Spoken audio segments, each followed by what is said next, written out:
Being raised around narcissists was terrible. Again, I was not allowed really outside. Um, wasn't allowed to go to school or anything like that.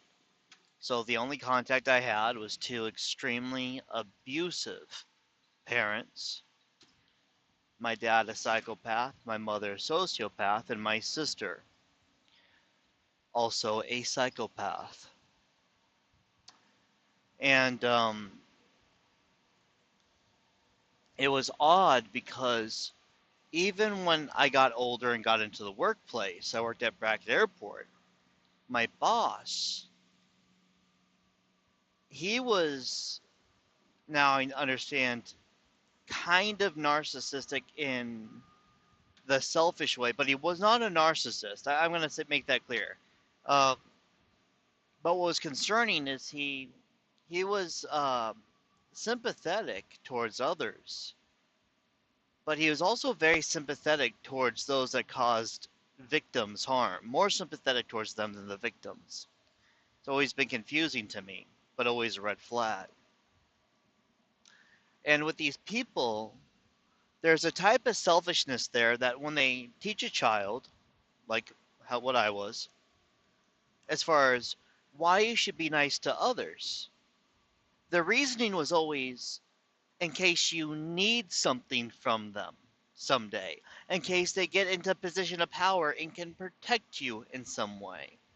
It was always you should be nice to them because, and it was always about something that had nothing to do with morality and always about using them in some way. I was around this all the time. As a matter of fact, I never heard of any other reasoning outside of because you might be able to get something out of them someday. Through my whole childhood, even through my 20s. So I just disagreed with society and I believed that if someone is causing you harm and being cruel and evil towards you, you do not be nice back and keep allowing them to cause you harm because you might need something from them someday, but you cut them off and you let them know that you're not going to put up with that.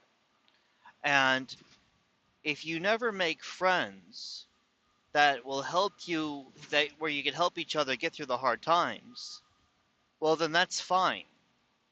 You're never going to make friends. That's how it was for me. And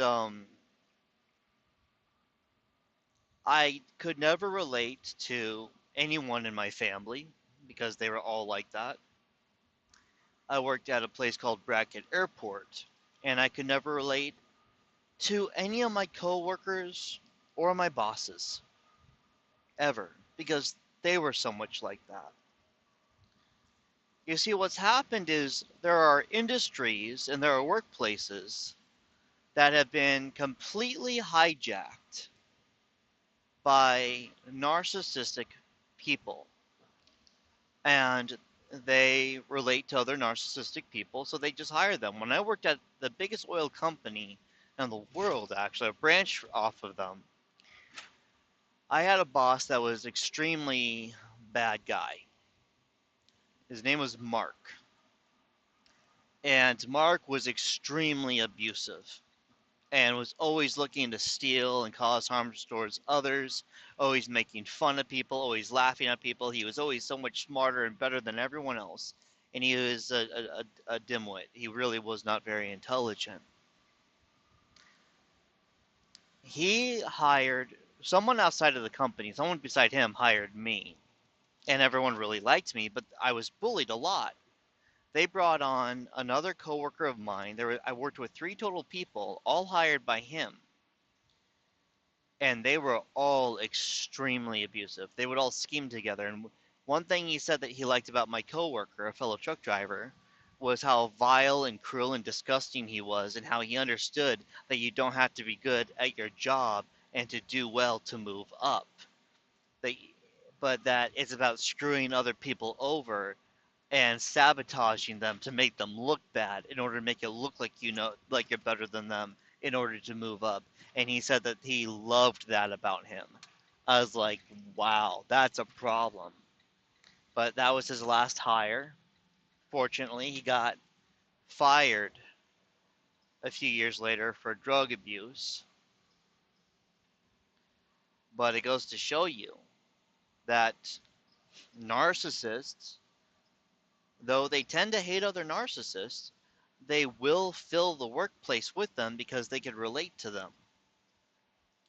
And it will just take one person who's in charge, the manager or whatever, to be a narcissist in order to hire a lot of other narcissists. And when they do that, if they get one person who's not a narcissist or one person that is actually an empath, they will all team up against them. I've worked with 3 companies where all of them made fun of me, all of them stole my ideas. They all withheld my stuff from the uppers as far as corporate, and then later on submitted those ideas as their own. It happened at Brackett Airport. It happened for the oil company. It happened for a building materials company. I only worked for them for just under a year. Uh, 2003, I think, 2004, right before went right back into driving and hauling petroleum. But you got to be careful. Always look at the leader. Always look at the leader and see if they lack empathy. You know, these people, they'll roll their eyes at other people. They'll always correct things and act like they're the smart one with wrong information.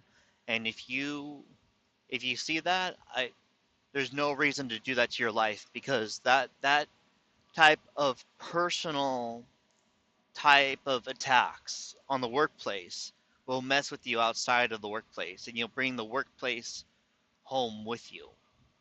And then they'll say, don't bring your work home and personal stuff to work with you, just let it go. And you're like, you are the problem. I'm bringing it home with me. You're making it personal, you know? But unfortunately, these people tend to become bosses very often, because they know how to manipulate, lie, and screw over others to work their way up to the top.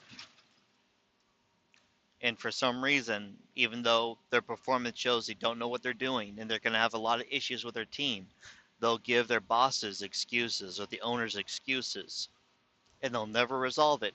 Nothing's ever their fault. And for some reason, they just don't get fired.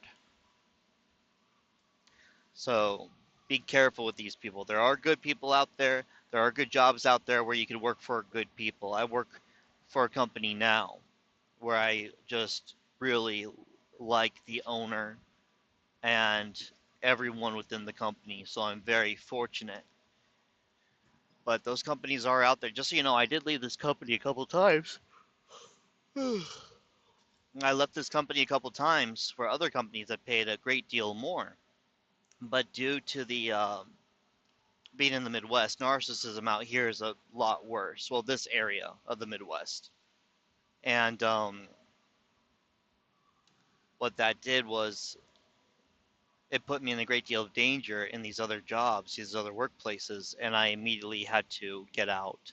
One of them, I was fired because they said that the manager directly above me was very threatened by me, so I was fired almost immediately. And he had all these rules that I wasn't allowed to talk to anyone above him, and I had to go through him only, and that no messages would ever be in writing in any way on email or text messages, that it would only be voiced through phone calls.